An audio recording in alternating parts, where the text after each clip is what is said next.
Feliz que los haitianos, compañeros haitianos, se puedan integrar a la comunidad, que puedan formar parte acá de la comuna de La Calera y hacer la vida como cualquier chileno.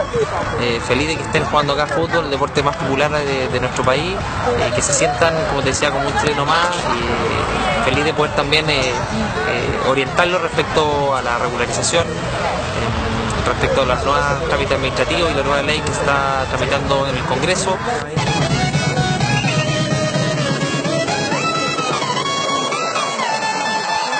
Bien importante para nosotros poder integrar a los haitianos. Estamos haciendo un trabajo bastante fuerte con ellos aquí. Yo como presidente del club siento que podemos traer muchas oportunidades a ese grupo de haitianos.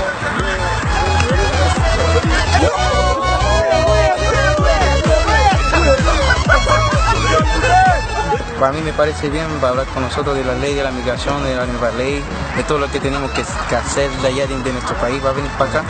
Hablan de cómo nos tratan aquí, de todo, nos tratan bien. A mí me parece bien la visita del diputado. De corazón soy de lado.